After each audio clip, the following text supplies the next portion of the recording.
Meu amado irmão, mais uma vez é uma alegria muito grande tê-lo aqui conosco nesse vídeo.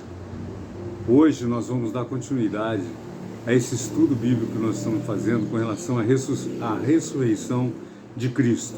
O que significa para nós a ressurreição de Cristo? É isso que nós estamos tentando explicar para você. Por que houve a necessidade da ressurreição de Cristo? A Bíblia, ela se faz presente, ela se cumpre por um todo, ela não se cumpre pela metade, ela não se cumpre por uma parte. Então nós vimos a vida, a morte, a ressurreição e futuramente a ascensão de Jesus aos céus. Nós vamos estudar por detalhes, mas hoje o nosso tema, ele continua sendo a ressurreição de Cristo. Eu gostaria que os irmãos pudessem ler nas suas Bíblias, no livro de João, lá no capítulo 2, no versículo 19, quando existe uma pergunta que diz assim: o que disse Jesus quando lhe foi pedido pelos judeus um sinal de seu messiado? Jesus lhes respondeu: destruí esse santuário e em 3 dias eu o reconstituirei. Aqui Jesus estava falando o seguinte para eles não entendiam as palavras de Jesus. Então Jesus estava mostrando para eles uma coisa interessante, que em 3 dias eles podiam destruir, ou seja, da morte, do momento que ele foi sepultado e da ressurreição dele, 3 dias. Então ele fala: destrui esse santuário e em 3 dias eu o reconstituirei. Ou seja, em 3 dias foi o tempo para Jesus ressuscitar. Então, o que foi pedido por parte dos judeus com relação a esse processo do reino de Deus sobre a face da terra, de Jesus sobre a face da terra, como é que se daria isso? Como é que era essa história de em 3 dias você vai restituir? A restituição eles não entendiam. Eles estavam achando que Jesus estava falando do templo, do santuário, lá de Jerusalém. E Jesus estava falando dele. Jesus estava falando que em 3 dias ele, Jesus, restituiria, reconstruiria todo esse santuário, ou seja, o corpo dele voltaria a ser como era. Então eles não entendiam, e é isso que nós estamos tentando esclarecer para você, para que você possa ter esse tipo de entendimento da palavra de Deus, que não foi o templo, mas foi o próprio Jesus falando dele mesmo, a respeito do que aconteceria depois que eles o matassem, depois que eles colocassem naquele túmulo e ele ressuscitando. Aí tem outra pergunta que diz aqui, que está focada lá em João, no capítulo 2, no versículo 20 e 21. É a sequência desse assunto que nós estamos tratando hoje. Ele diz assim: a que templo ele se referia? Então ele está colocando: replicaram os judeus, ou seja, voltaram a perguntar. Em 46 anos foi edificado esse santuário, e tu em 3 dias o levantarás? Ele, porém, se referia ao santuário do seu próprio corpo. Então foi isso que eu acabei de falar aqui agora. Jesus não estava falando de santuário, ele não estava preso à beleza do santuário, à harmonia do santuário, aquilo que se fazia dentro de um santuário. Ele estava mostrando para eles que ele, Jesus, seria o único capaz de se ressuscitar em 3 dias. Era isso que Jesus estava mostrando para eles. Nenhum homem tinha feito isso. Nenhum ser humano sobre a face da terra fez e fará o que Jesus fez com relação a esses 3 dias. Então a gente vê que maravilha é você entender a palavra de Deus. É você aproximar de Deus de uma forma diferente daquilo que você ainda não imaginou, ainda não viveu, ainda não teve por prioridade o estudo da palavra de Deus. Por isso que estudar a Bíblia é importante. Muitas das vezes a gente erra por não conhecer a palavra. Vamos dar continuidade aqui. Diz assim: que efeito teve sobre os discípulos essa declaração de Jesus depois de sua ressurreição? Está lá em João 2, capítulo 2, versículo 22. Na mesma sequência, nós lemos o 19, o 20 e 21, agora o 22. Quando, pois, Jesus ressuscitou dentre os mortos, lembraram-se os seus discípulos de que ele dissera isto, e creram na Escritura e na palavra de Deus. Então, a pergunta fala assim: que efeito teve sobre os discípulos essa declaração de Jesus depois de sua ressurreição? Foi o efeito mais benéfico, foi o efeito mais harmônico, foi o efeito mais purificador e santificador para a vida daqueles discípulos, porque ali eles passaram a crer na Escritura e nas palavras de Jesus. Então isso é muito importante.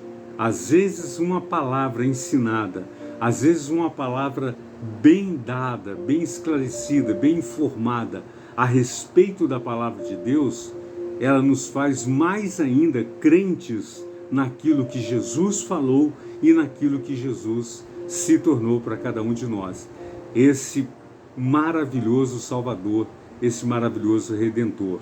Então a gente vê assim que quanto mais eu me aproximo de Deus, quanto mais eu leio a Bíblia, quanto mais eu estudo a Bíblia, mais eu tenho entendimento, mais eu ganho em termos de estar na presença de Deus. Então que Deus possa continuar nos abençoando no decorrer desse estudo. E toda e qualquer dúvida que você tiver, pode cobrar, pode falar, pode mencionar. Não importa, eu não estou aqui pregando religião. Eu estou aqui estudando a palavra de Deus com você. Outra pergunta muito interessante: como o apóstolo Paulo fala da ressurreição de Cristo?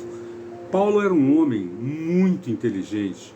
Ele era o mais sábio de todos que estavam ali. Talvez ele e Lucas, por ser médico, tivessem a maior patamar de sabedoria humana propriamente dita ali.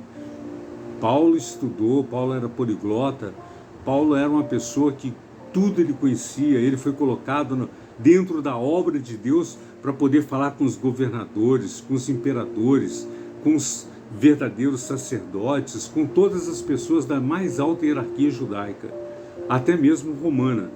Mas Paulo fez uma palavra para nós guardarmos. Lá em 1 Coríntios 15, 3 e 4, diz assim: antes de tudo vos entreguei o que também recebi, que Cristo morreu pelos nossos pecados, segundo as Escrituras, e que foi sepultado e ressuscitou ao terceiro dia, segundo as Escrituras. Se as Escrituras para nós, elas são a palavra de Deus, e na palavra de Deus não tem lugar para mentira, não tem para falsidade, para hipocrisia, então Paulo falou tudo pela palavra de Deus. Ele colocou as Escrituras de Deus num patamar de total testificação daquilo que foi dito. Quando ele fala, antes de tudo, vos entreguei o que também recebi.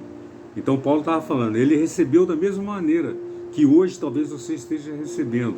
Quando a gente fala que você tem que entregar a sua vida nas mãos de Deus, entregar tudo nas mãos de Deus, confiar nele, que no mais ele tudo fará por você, é justamente isso que nós estamos tentando fazer, aquilo que Paulo estava mostrando.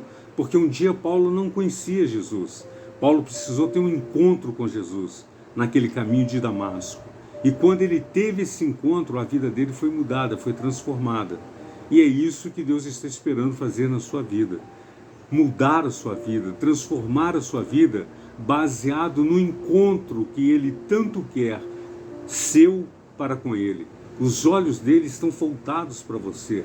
Os olhos dele estão esperando só uma oportunidade para você poder fazer parte do reino dos céus, para você ser chamado filho de Deus. Mas isso depende de você, depende da sua atitude de entregar tudo nas mãos de Deus. Aí ele diz assim, que Cristo morreu pelos nossos pecados. Então existia um porquê ou um para quê Cristo morreu. Cristo morreu para o perdão dos nossos pecados. Então, do momento que eu creio nisso, do momento que eu vivo isso, que hoje eu sou um pecador, que teve os seus pecados lavados e purificados no sangue do Senhor Jesus, é a mais pura realidade. Então não vivo mais eu, mas Cristo vive em mim. E essa realidade me faz totalmente diferente daquele Marcos que eu era antes de conhecer Jesus. Ele fala, segundo as Escrituras. Então ele não fala segundo o apóstolo Paulo, segundo o irmão Marcos, segundo o pastor A, segundo o profeta B, C, D. Não, ele fala segundo as Escrituras, ou seja, segundo a palavra de Deus, e que foi sepultado. Então, aos olhos humanos, todos viram o sepultamento de Jesus. Jesus não fez nada que não fosse visto aos olhos humanos. Ele foi sepultado. E diz assim, e ressuscitou ao terceiro dia, segundo as Escrituras. Então, é isso que Paulo fala a respeito da ressurreição de Cristo Jesus. E qualquer palavra diferente dessa, você presta muita atenção, tenha muito cuidado, porque talvez não seja a palavra de Deus que está sendo transmitida. Diz assim ainda, outra pergunta, quem, segundo o apóstolo Paulo, viu a Cristo depois de ressurgido? Ou seja, depois da ressurreição dele, quem viu Cristo? Para falar assim, não, é verdade sim, Cristo voltou, Cristo esteve morto e agora foi sepultado, mas ele ressuscitou. Quem que pode dizer isso? Está lá no livro de 1 Coríntios, no capítulo 15, nos versículos de 5 a 8. Diz assim, e apareceu Cefas e depois aos 12. Jesus apareceu primeiro a Cefas, depois ele apareceu aos outros 12. Depois foi visto por mais de 500 irmãos de uma só vez. Depois foi visto por Tiago, mais tarde por todos os apóstolos. E afinal, depois de todos, foi visto também por mim, como por um nascido fora de tempo. Então você vê que mais testemunhas do que essas relatadas pelo apóstolo Paulo a respeito da ressurreição de Cristo, não precisava mais nada. Não precisava de ter dúvida, não precisava de ter qualquer outra coisa em nossos corações. Cristo viveu aqui na terra, Cristo morreu aqui na terra, ressuscitou aqui na terra, mas voltou aos céus, de onde está sentado junto ao Pai. Então eu vou parar por aqui essa parte, depois nós vamos dar continuidade no outro vídeo. Que Deus possa fazer com que o seu coração entenda que domingo da ressurreição de Cristo foi tudo programado por Deus. Não digo domingo propriamente dito em dia, mas pela mensagem que esse dia trouxe para cada um de nós. O domingo da ressurreição do Senhor. Que Deus te abençoe e te faça um entendedor da palavra. E que você possa querer muito estudar cada dia mais e mais a sua Bíblia. Para isso, leia, medite, busque a sabedoria dos céus que está escrito, está implícito nessa palavra que é a palavra de Deus. Que Deus te abençoe e te conceda muita sabedoria e discernimento. Em nome do Senhor Jesus. Amém. Vamos orar. Senhor, eu peço por essa pessoa que está aqui acompanhando conosco esse estudo e que ela possa saber que só o Senhor é Deus e só o Senhor é digno de todo louvor, de toda honra, de toda glória. Nós integramos tudo nas tuas mãos em nome do Senhor Jesus. Amém. Meu irmão, continue conosco, continue nos ajudando, continue compartilhando, continue se inscrevendo e mandando esse vídeo para os seus amigos. Em nome do Senhor Jesus, nós te agradecemos por tudo.